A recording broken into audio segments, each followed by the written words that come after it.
Hey everybody, welcome or welcome back to Dollars to Cents. My name is Tasha. Melissa is out today, so if you're new to this channel for Dollars to Cents, I am the aunt part of the team. My niece is also part of this channel, where what we try to do is that we're trying to be committed to building generational wealth by building smart financial habits through cash budgeting and also financial literacy. So for those of you guys who have been following us for some time, you kind of notice that I'm a week behind. So let me explain why.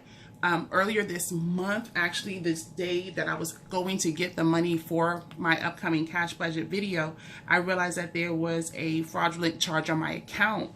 And so I went into the bank to find out, what's going on, what happened, and come to find out, because of the gas station I went to, which is not one that I normally go to, my card got skimmed.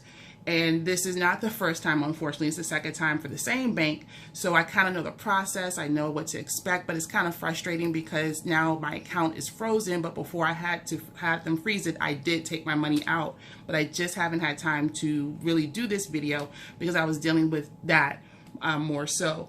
So for those of you guys who may not know or have, I hope, never had to experience your card being skimmed from a gas station, I have two links in the description. By all means, take a look at that to get more detailed information. One of them is from the Florida Sheriff Association. I live here in Florida, so that has some basic information that it kind of says that with the financial costs for the institutions and for customers, they're spending like $1 billion a month because of the scheming or scamming of people's credit cards at the gas station. And that even though the device is on top of the original device, that both of them will read your card. So I still got charged for the gas through the correct device, but then they also scammed on my account with the device on top. And that some of these devices are also still found on the ATM machines at some of the local banks or the freestanding ATM areas that you could just go ahead and just withdraw.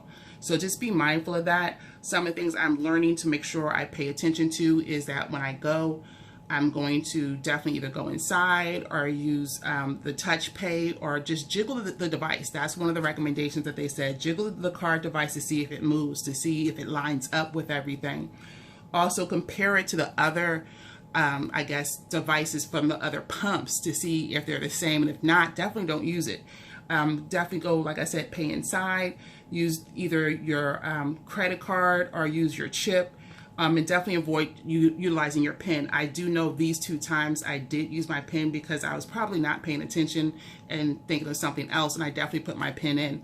But I do know that it's important to pay attention to your account. And that's one of the benefits I feel that doing cash budgeting has improved for me, is that I'm actually, taking a look at my account more often, anywhere between 2 to 3 times a week. So I was able to catch this situation a whole lot earlier. Whereas about 2, maybe 3 years ago, if not more, it happened before the first time. I was literally on E and I had to get to work. And I went to a gas station I'd never gone to before. And I had to hurry up and get in and get out. And back then, I wasn't paying attention to my banking as much as I am now.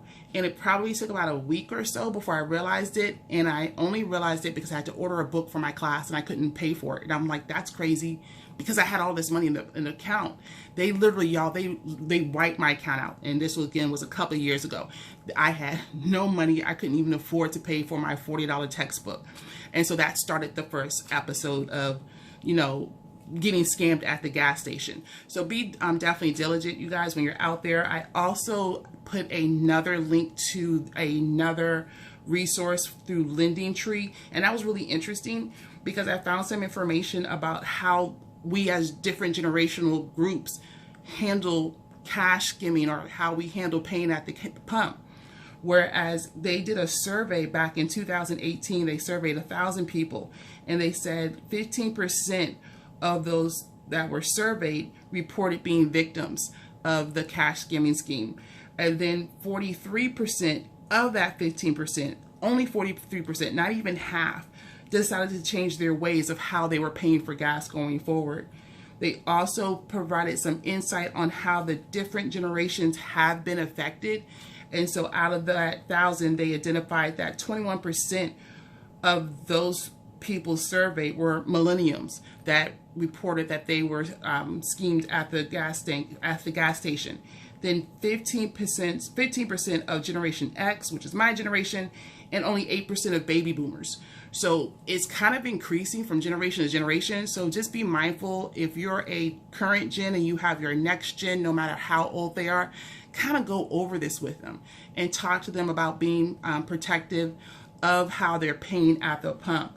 And some of the other best tips is to, one, trust your instinct.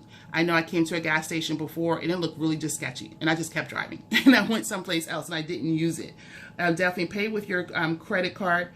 Keep tabs on your statement. And you know, the fraudulent charge might be a small amount, like $1 to $5, which sometimes can be overlooked, but pay attention, pay attention, pay attention. So I know for me, like I said, I learned a lot, especially through this process, through cash budgeting, to pay attention more so for my cash statement. And I was able to catch this situation a lot faster. So enough about that. Those, again, the links will be in the description for you guys to get more information to protect yourself.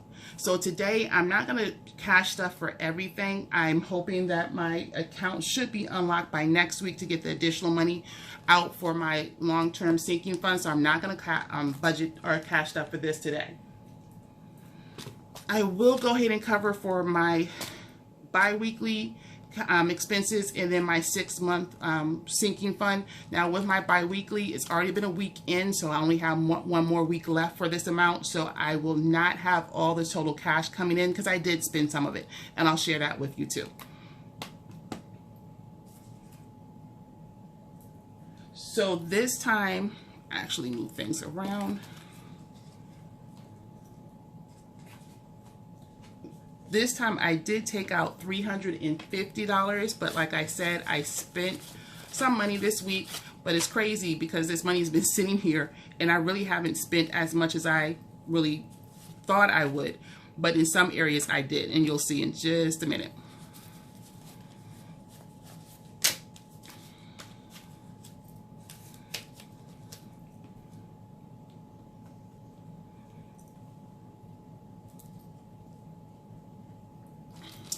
All right, so for the bi-weekly expenses, like I said, I'm already done within 1 week already, but this was from the week prior. So this is what I would have ended with at the beginning of the month. So I utilized all the money for my groceries, which I normally have $180. I also spent all my money for eating out, personal and miscellaneous. My Hope Pantry is still where it is at $30. So let's go ahead and finish the rest of my remaining 1 week for the 2-week balance. So I already spent, out of the $180 I would normally put in for the groceries, I already spent $80. So I have $100 left to stuff and to use for the rest of next week. 20, 40, 60, 80, and 100. And I doubt if I'm going to use all of this. I might use some, but I doubt if I'm going to use all of it because I still have a lot of food in the freezer. So I'm going to make sure I focus on finishing that up first before I even tap into this extra money. So if you've been following me for a while, you guys know eating out and personal kind of get combined and sometimes miscellaneous with a lot of things I do throughout the week. And a lot of times it's, you know, gathering out with friends or family or what have you. So pretty much within my first week, I blew all my money for eating out, personal, and miscellaneous. Now, I already knew ahead of time that I was going to spend all of this money for this week, and I'm perfectly fine with that. So I will not cash stuff for any of these 3 here. However, I will still add on an extra $15 into the Hope envelope. If you're new here, my Hope one, welcome. The Hope envelope is for anything that needs to go for charity. In addition to where I work, there is a food pantry called the Hope Pantry, and I want to be able to save towards the end of this year to donate the money to that Hope Pantry as well. So I started off with 30. I'm adding 15 to that.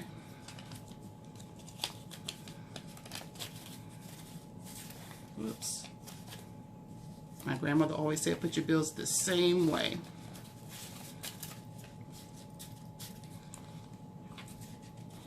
$25, $35, $45. So $45 total.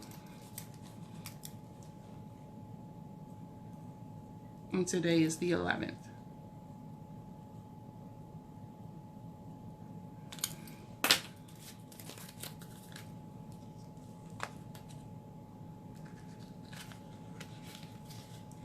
So that will be it for my bi-weekly expense. Again, this Hope Pantry envelope will not be used until the end of the year.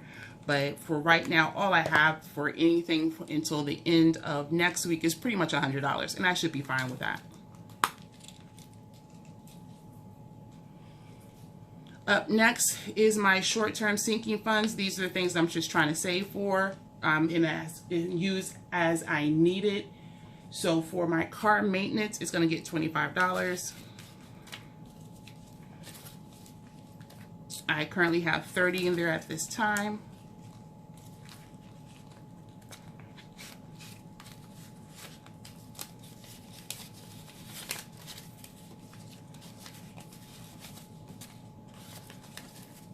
So that's 20, 40, 45, 50, and 55. I save this for anything for the car, such as oil changes, getting my tires replaced or aligned or rotated, whatever I got to do with the tires.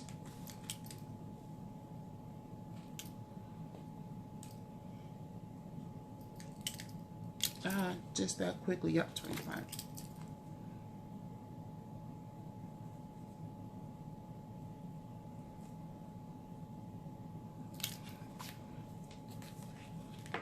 This one's for the car insurance. I am trying to save up to pay for 6 months at a time at a discount. I am still going to be looking at other competitors to see if I can find a cheaper rate real soon. So I'm going to add another 25 to that.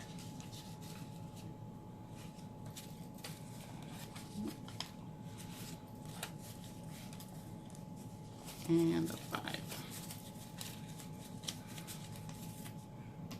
So I start off with 50 right here, 20, 40, and we're going to do that 50, that's 100, 10, 15, 20, 25, 30.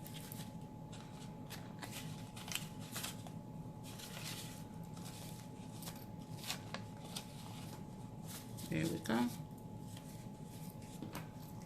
So I'm at 130.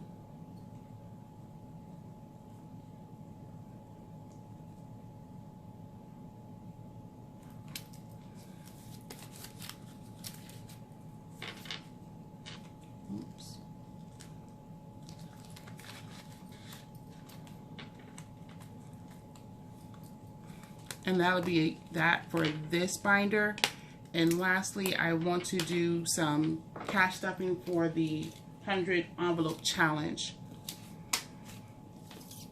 So I normally try to spend, or normally try to add or stuff more than what the envelope looks or requires or asks. So it's 11, 12, and 13. Make sure I have enough for everybody and see what we have to do. 1, 2, 1, 2, and 3. So I have $4 left. So pretty much put $1 here, put $1 here, put $1 here, and another $1 here. So this was going to go in for 13.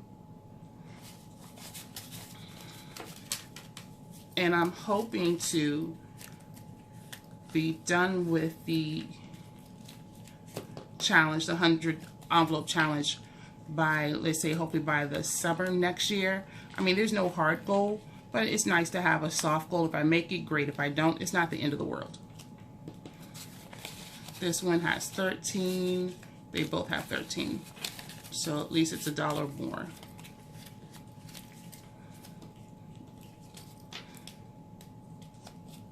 And I like doing this challenge because it kind of keeps you mindful of, you don't know what you might use this money for, but it's added money. At the end of your challenge, you could put that, apply that to whatever you want to do. If it's something for a holiday or a big purchase, or I know for us, we do have a big move, and I might end up using this or portions of this towards the big move as well. So was able to stuff for 3 envelopes for the 100 envelope challenge. Also, as a reminder, just do it the way you want to do it. You don't have to do it this way. My thing is just get started. There are some times or some weeks I don't stuff for the 100 envelope challenge, and then there's a week like today I'm stuffing for 3. So my thing is, the key thing is just, you know, keep track of when you're stuffing or what you're stuffing, so then that way you know to give a little bit more attention to these. as well as the other things that you might need later on. So this is it for the video for me today. I want to kind of keep it short, but I want to just share what happened, and also more importantly to make sure you guys have the resources or the information to learn more for yourself, to make sure you guys keep yourself protected from getting your card stolen or your information stolen at the gas station. So take a look again at the links in the description. If you like what we're sharing, if you're interested in making sure you get more information from us, by all means comment. We love to get the comments. We'll answer them as they come in. But like, comment, share, and definitely subscribe and hit the notification bell so you can know the next video that's coming up, because it will be a different one. It will be both me and Melissa, and we're talking about a challenge that we've done for ourselves for the month of November. So we want to share that with you guys with our next video. So until then, you guys, see you later. Bye.